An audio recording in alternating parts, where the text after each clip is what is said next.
अरे हंजला, तुम कैसे आए हो? सेठ साहब, जब बाप किसी काबिल ना हो तो औलाद को ही घर से निकलना पड़ता है। बस इसी सिलसिले में आया हूँ। बाप किसी काबिल ना हो? क्या मतलब बेटा, मैं तुम्हारी बात समझा नहीं। जो भी है खुलकर बताओ। सेठ जी, घर में 1 महीने से पंखा नहीं है और हम सब घर वाले रात को गर्मी में सोते हैं। और अगर अम्मा अब्बा को कहती हैं कि पंखा ले आओ तो वो हम पे गुस्सा करते हैं। बड़ी मजबूरी में आपके पास आया हूँ। ओहो बेटा, ये तो बड़ी हैरानी वाली बात है कि तुम लोग बगैर पंखे के रह रहे हो, वो भी इतनी गर्मी में। बेटा तुम्हारे घर पहले पंखा था तो सही, वो कहाँ गया? बस वो पिछले महीने बिल ज़्यादा आ गया था तो अब्बा ने वो पंखा बेच के बिल भर दिया। सही कहते हैं, गरीब बंदे की भी कोई ज़िंदगी नहीं है। बेटा तुम्हें परेशान होने की ज़रूरत नहीं है, मैं करता हूँ कुछ ना कुछ। बल्कि आज ही तुम्हारे घर पंखा पहुँच जाएगा। माशाल्लाह से तुम्हारे अंदर कॉन्फिडेंस भी बहुत है। तुम दिल लगा कर पढ़ो, एक दिन ज़रूर अपने माँ बाप का नाम रोशन करोगे। ठीक है, अब तुम घर जाओ। बहुत शुक्रिया सेठ जी, अल्लाह पाक आपके रिस्क में बरकत डाले। आमीन आमीन। वैसे बड़ा ही काबिल बच्चा है।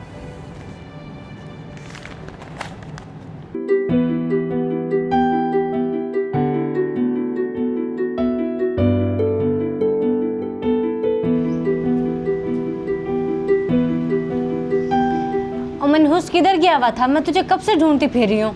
अम्मी जी, सेठ अकबर के पास गया था पंखे का बोलने। आज तो दिन में इतनी गर्मी है तो रात में क्या होगा, बस इसी वजह से गया था। सेठ अकबर के पास गया था? और तेरा दिमाग तो ठीक है, वो इस पंखे के चक्कर में कहीं तेरे बाप को नौकरी से ना निकाल दे। वो नहीं निकालते अम्मी जी, वो बहुत अच्छे इंसान है। बल्कि वो तो कह रहे थे कि तुम्हें आज के आज ही पंखा मिल जाएगा। पंखा? बड़ी बात है वैसे। अगर उसने पंखे के पैसे मांग लिए फिर? हमारे पास तो 1 रुपया भी नहीं है। अम्मी जी, एक तो आपकी सोच ही बहुत छोटी है, बड़े लोगों के लिए ये चीज़ें मायने नहीं रखती। खैर, मुझे उम्मीद है कि वो पैसे नहीं मांगेंगे। एक तो तेरी जबान बहुत चलती है, ऐसे भला कोई अपनी चीज देते? जा, दिमाग खराब ना कर।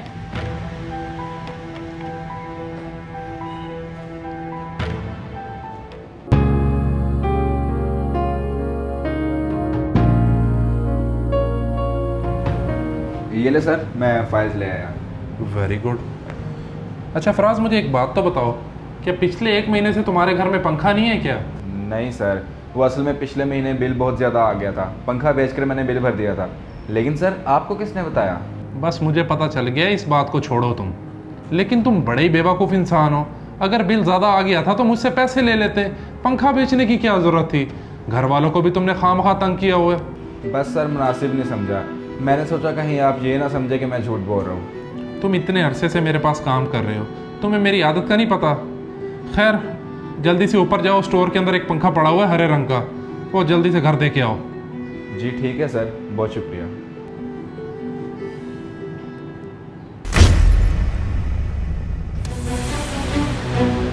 खैर तो है, किधर लेके जा रहा है? पंखा बेचना है क्या? ओ नहीं भाई, मैंने नहीं बेचना। ये देख मेरे हाथ जुड़े, पहले बड़ी मुश्किल से लेकर आ रहा हूँ। मुश्किल से लेकर आ रहा है? क्या मतलब? मैं तेरी बात समझा नहीं। मतलब ये कि मैंने अपने वाला पंखा पिछले महीने बिल ज़्यादा आने की वजह से बेच दिया था और सारी रात घर वाले गर्मी में सोते हैं। बस इसी वजह से सेठ की मिन्नत की है, उन्होंने ये पंखा दिया है। अच्छा तो ये बात है। चलो, अल्लाह नसीब करे तुझे ये पंखा। वैसे यार गर्मी है तो बहुत, हिम्मत है तेरे घर वालों की। हाँ यार, बस क्या करे, गरीब की यही ज़िंदगी है। चल सही है, मैं फिर अब चलता हूँ।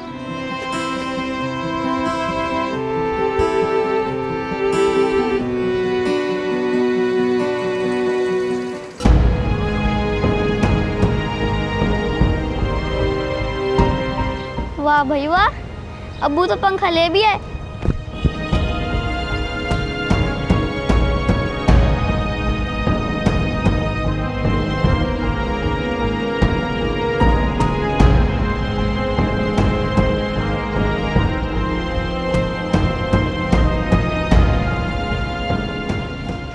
देखा ना अम्मी, ले आए ना अब्बा पंखा।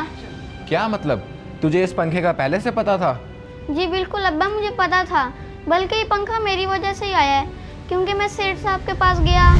क्या मतलब बेटा, मैं तुम्हारी बात समझा नहीं। जो भी है खुलकर बताओ। सेठ जी, घर में 1 महीने से पंखा नहीं है और हम सब घर वाले रात को गर्मी में सोते हैं। और अगर अम्मा अब्बा को कहती हैं कि पंखा ले आओ तो वो हम पे गुस्सा करते हैं। बड़ी मजबूरी में आपके पास आया हूँ। ओहो बेटा, ये तो बड़ी हैरानी वाली बात है कि तुम लोग बगैर पंखे के रह रहे हो, वो भी इतनी गर्मी में। बेटा तुम्हारे घर पहले पंखा था तो सही, वो कहाँ गया? बस वो पिछले महीने बिल ज़्यादा आ गया था तो अब्बा ने वो पंखा बेच के बिल भर दिया और ये सब हुआ। बड़ा ही लाइक बेटा है मेरा, और सेठ ने तुम्हारी बात मान ली, ये भी बड़ी बात है। खैर मैं तो तुम लोगों को पंखा देने आया था, तुम माँ बेटे लो हवा के मज़े, मैं चलता हूँ वापस काम पे। अल्लाह हाफिज़।